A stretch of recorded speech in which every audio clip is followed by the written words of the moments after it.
All right, everybody. We're still sheltering in place, day 1040 or whatever number it is. The good news is that my suits keep texting me and I don't reply. I'm not even texting them back. All my suits are missing me. They want me to go in there and get in my suit and go somewhere. And nope, we get to be nice and casual. That's probably one of the good things, right? That's a great thing. My Yeah. my dry cleaning bill is zero these days. Yep. I actually love that. Saving some money over here, people. How you doing today? Yep. No, I mean, I hear you. I have my Scooby Doo shirt on today. That's right. um, Oh, you. so Yes, hey, we're in this. yes, I'm yes, feeling yes, yes. comfort. Hey, don't make me go back to my childhood, Something. Yeah. I mean, if this brings a moment of nostalgia, I mean, right? it really does just bring up like just Yeah, having a good time watching some really funny shows and just for whatever. sure. So anyway, that's the trigger for me today. That's the trigger. How do you like my moving background, huh? Is that cool or what? My helicopter shot? I like it. I like. Huh? Wish that was All a bit. right, I had to change it up a little bit, you know? So, how's it going out there? Are you seeing an increase in activity? People calling you more people coming out of the woodworks? Yeah, right. A lot. I mean, it seems like I couldn't figure out how this whole thing was going to play out, and I really Yeah. didn't feel as optimistic as what's happening Hmm. right now. I mean, considering the job, the how many people were filing on a weekly basis of unemployment. Yeah. I mean, when I kept on seeing that even going towards 40 million, I was like, okay, how is the economy going to recover from that?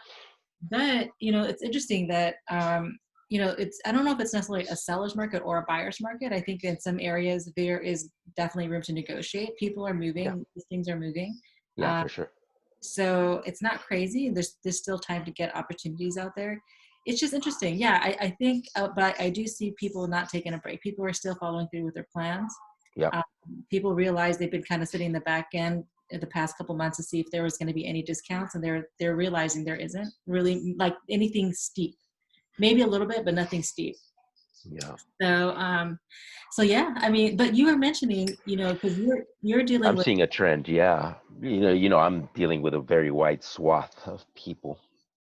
And one of the trends that I'm seeing is a decrease in demand for condos, particularly, in the Soma area of San Francisco. And people are realizing now, which we talked about this before, and it was kind of a prediction. I saw this coming, which is if you have to shelter in place in an 850 square foot condo, or that you have to share an elevator and common areas like hallways, you're probably second guessing your motivation to stay, right? And you're probably thinking about, hey, I want a backyard. Hey, I want to now get a house. Maybe I just want to go somewhere with a bigger Yard or. square footage, right? Even, they want people are craving more space if they're gonna, particularly if they're gonna have the shelter in place. And who knows, right? If we're gonna get out and then come back in, maybe COVID has the second coming, right, of COVID. But one of the things that I'm talking with them about is if you have the ability to keep that property, maybe rent it out and then go upsize and go somewhere else, then let's talk about running that math as Mhm. opposed to just defaulting to I'm just getting rid of it and I'm out, right? Because as you know, particularly medium to long term, owning real estate and having a portfolio of real estate in California has just always been immensely lucrative. Mhm. Absolutely. I mean, the way I talk to people about real estate is I don't always recommend selling. What I Yeah, do is look at the overall picture, because if they were to make some moves and keeping the property or and renting it out was to be okay, like they're not losing any money or it's not putting them in any financial situation that would be stressful, then I say keep it, because San Francisco real estate or anything in the Bay Area is always going to appreciate. Now, yeah, the only time I recommend selling or making those changes is because it doesn't make financial sense. But I definitely believe in leveraging properties for sure. So in this case, so let's talk about this scenario, because I think people are in this scenario often and would like to kind of give them an overall picture of what this looks like. So you have a client that has a condo in San Francisco that is thinking about moving across a bridge. I think you said Marin County. yeah, yeah. They're going to Marin. Okay. And then, so if they rent their place, when it comes to qualification, sometimes people don't have enough income to be able to qualify for keeping the current mortgage without rental income currently. at their current residence and then qualifying to purchase at the same time. So a question I have is, during, like, say, their 30-day escrow period of closing, they were able to put, like, the moment an offer gets accepted, and they put an ad out for a rental to get somebody into their property, and they're able to secure a lease within, I don't know, like, let's say a week and a half. But if there's a deposit and a lease agreement, would that be able to be counted as towards your qualification?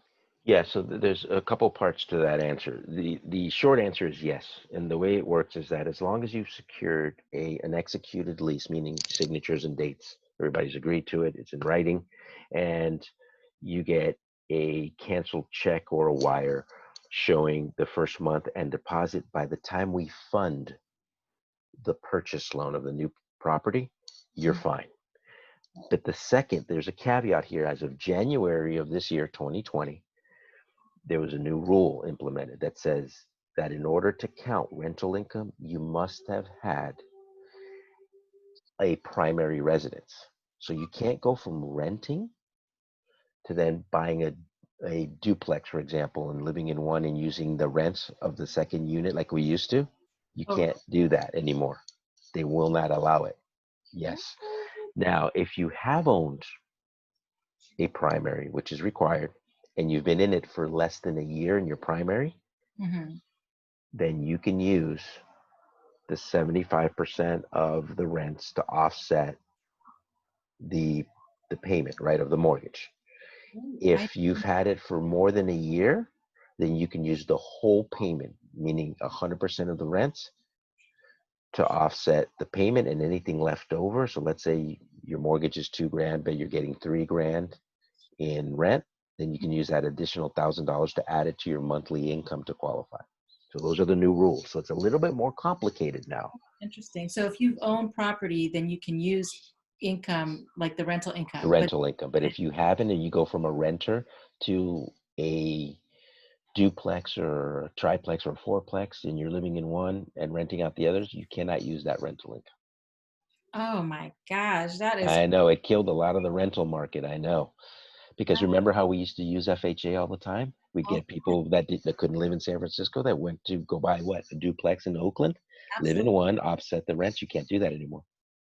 Oh, interesting. Okay, so for, I mean, you okay, can so, do it, but you're going to have to qualify for the whole payment without any rents.